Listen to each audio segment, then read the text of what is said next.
بسم اللہ الرحمن الرحیم نحمدہ ونصلی علی رسولہ الکریم اما بعد۔ محترم ناظرین، قرآنی آیات دو قسم کی ہیں۔ ایک وہ آیات جو محکم ہیں، یعنی جن کا معنی اور مراد بالکل واضح ہے، اور دوسری وہ آیات ہیں جو متشابہ ہیں، یعنی جن کا معنی اور مراد مبہم ہے۔ سورہ آل عمران میں اللہ تعالیٰ کا ارشاد ہے، هو الذی انزل علیک الکتاب منہ آیات محکمات ہن ام الکتاب واخر متشابہات، کہ ہم نے جو کتاب آپ پر نازل فرمائی اس کے اندر کچھ آیات محکم ہیں اور کچھ آیات متشابہات ہیں۔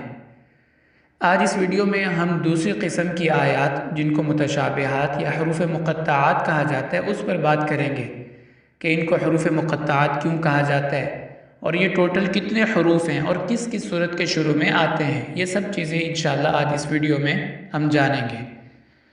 پہلی بات کہ ان کو مقطعات کیوں کہا جاتا ہے، اس کی وجہ یہ ہے کہ مقطع کا معنی ہوتا ہے الگ الگ کرنا، تو یہ حروف جدا جدا پڑھے جاتے ہیں، الگ الگ پڑھے جاتے ہیں، اسی لیے ان کو مقطعات کہا جاتا ہے۔ یعنی عربی کے عام الفاظ یا کلمات ملا کر پڑھے جاتے ہیں، لیکن یہ جو حروف ہیں، کلمات ہیں، ان کو الگ الگ پڑھا جاتا ہے۔ جیسے الف لام میم، یوں نہیں پڑھتے علم، یعنی ملا کے نہیں پڑھا جاتا، الگ الگ ان کو پڑھا جاتا ہے۔ اسی لیے ان سب حروف کو یا کلمات کو مقطعات کہا جاتا ہے کہ جو الگ الگ پڑھے جاتے ہیں۔ بظاہر لکھنے میں تو اکٹھے آتے ہیں، لیکن پڑھنے میں، ادائیگی میں ہر حرف کو الگ پڑھا جاتا ہے دوسرے سے جدا کر کے۔ دوسری بات کہ یہ 14 حروف ہیں جو قرآن پاک کی 29 سورتوں کے شروع میں استعمال ہوئے ہیں۔ ہم نے آسانی کے لیے ان کو 5 حصوں میں تقسیم کیا ہے۔ نمبر 1 وہ حروف مقطعات جو یک حرفی ہیں، یعنی ایک حرف پر مشتمل ہیں، اور وہ 3 حروف ہیں، صاد، قاف اور نون۔ صاد یہ ایک سورت اس سے شروع ہوتی ہے، سورہ صاد، صاد والقرآن ذی الذکر، اور دوسرا حرف ہے قاف، یہ بھی ایک سورت کے شروع میں آتا ہے، قاف والقرآن المجید، اور تیسرا حرف ہے نون، یہ بھی ایک سورت یعنی سورہ قلم اس سے شروع ہوتی ہے، نون والقلم وما یسطرون۔ دوسرے نمبر پہ ہیں وہ حروف مقطعات جو 2 حرفی ہیں، یعنی 2 حرف پر مشتمل ہیں۔ 2 حرفی حروف مقطعات 4 ہیں، طٰ، طاسین، یاسین اور حامیم۔ طٰ یہ ایک سورت اس سے شروع ہوتی ہے، سورہ طٰ، طٰ ما انزلنا علیک القرآن لتشقی، اور دوسرا ہے طاسین، ایک سورت کے شروع میں آتا ہے، یعنی سورہ نمل کے شروع میں یہ لفظ آتا ہے، طاسین تلک آیات القرآن و کتاب مبین، اور تیسرا ہے یاسین، یہ بھی ایک سورت کے شروع میں آتا ہے، یعنی سورہ یاسین کے شروع میں، اور چوتھا حرف ہے حامیم۔ حامیم 6 سورتوں کے شروع میں آتا ہے، سورۃ المؤمن، سورہ حامیم السجدہ، سورۃ الزخرف، سورۃ الدخان، سورۃ الجاثیہ اور سورۃ الاحقاف۔ تیسرے نمبر پہ ہے وہ حروف مقطعات جو 3 حرفی ہیں، یعنی 3 حروف پر مشتمل ہیں، اور ان کی تعداد 3 ہے، الف لام میم، الف لام را، طاسین میم۔ الف لام میم یہ 6 سورتوں کے شروع میں آتا ہے، سورۃ البقرہ، سورہ آل عمران، سورۃ العنکبوت، سورۃ الروم، سورہ لقمان اور سورۃ السجدہ۔ اور الف لام را یہ 5 سورتوں کے شروع میں آتا ہے، سورہ یونس، ہود، یوسف، سورہ ابراہیم اور الحجر۔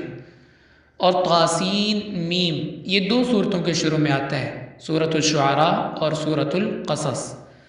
چوتھے نمبر پہ ہیں وہ حروف مقطعات جو 4 حرفی ہیں، یعنی 4 حروف پر مشتمل ہیں۔ 4 حرفی حروف مقطعات صرف 2 ہیں، الف لام میم را، الف لام میم صاد۔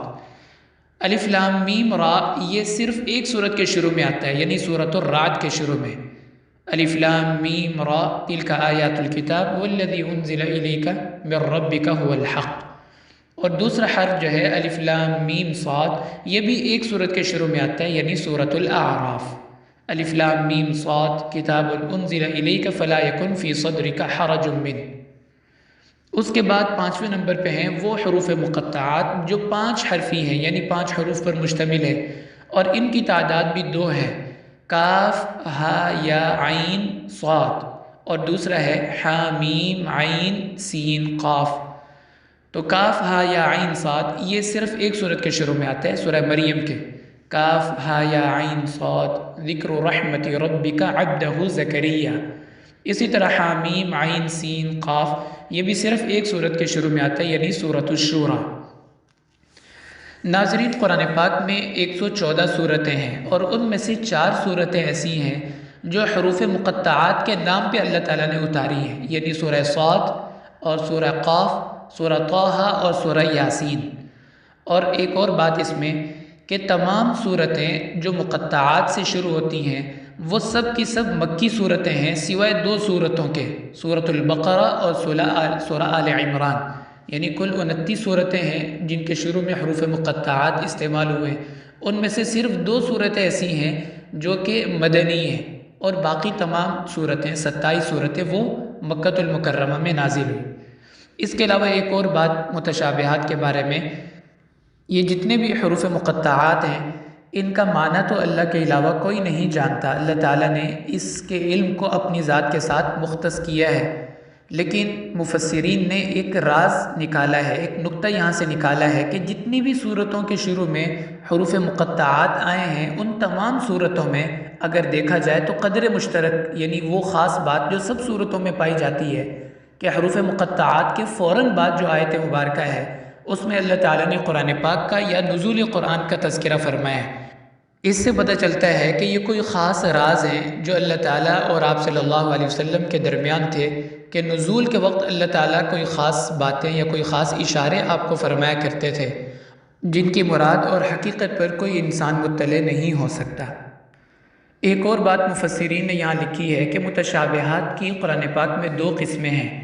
بعض متشابہات تو وہ ہیں جن کا معنی بھی معلوم نہیں اور مراد بھی معلوم نہیں، جیسے کہ حروف مقطعات، کہ ان کا معنی کیا ہے وہ بھی کسی کو نہیں پتہ، اور ان کی مراد اور کیفیت کیا ہے وہ بھی کسی انسان کو نہیں پتہ۔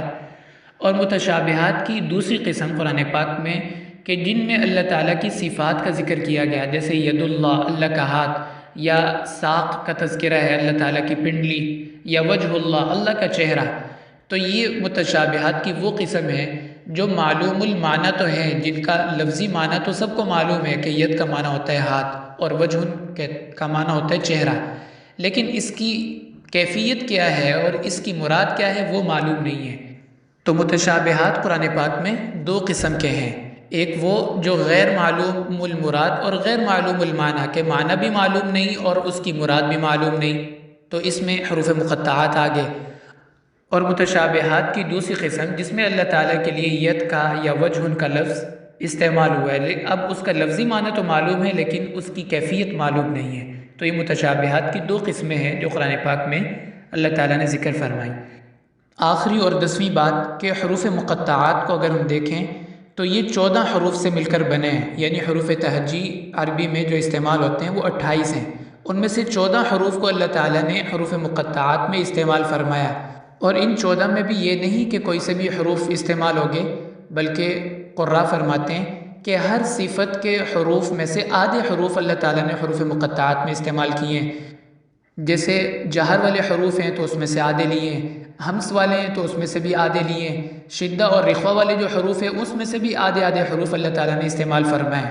تو ٹوٹل جو حروف تہجی بنتے ہیں 28، اس میں سے 14 اللہ تعالیٰ نے مختص فرمائے جن کا علم کسی کو نہیں دیا، اور باقی 14 حروف اللہ تعالیٰ نے انسان کے لیے چھوڑ دیے کہ اب وہ اگر اس کلام کا مقابلہ کر سکتا ہے تو وہ لے آئے پھر اس جیسا قرآن یا اس جیسی کوئی صورت لے آئے۔ قیامت تک کوئی اس قرآن پاک جیسی آیت یا صورت نہیں بنا سکتا۔ ناظرین، ہر نبی کا معجزہ اس کی زندگی تک مخصوص ہوتا تھا، جب وہ دنیا سے چلے جاتے تھے تو ان کا معجزہ بھی ان کے ساتھ ہی دنیا سے رخصت ہو جاتا تھا، لیکن آپ صلی اللہ علیہ وسلم کو اللہ تعالیٰ نے یہ جو کلام عطا فرمایا یہ آپ کا ایسا معجزہ ہے جو آپ کی زندگی میں بھی تھا اور قیامت تک یہ آپ کا معجزہ چلتا رہے گا، اور آپ کی نبوت کی صداقت اور حقانیت کا اظہار اور پرچار کرتا رہے گا۔ قرآن پاک گویا کہ آپ کی نبوت کی صداقت اور بین دلیل ہے۔ اللہ تعالیٰ ہمیں آپ صلی اللہ علیہ وسلم کی کامل اتباع اور محبت نصیب فرمائے، اور قرآن پاک کا فہم اور اس پر عمل کی توفیق نصیب فرمائے۔ وآخر دعوانا ان الحمد للہ رب العالمین۔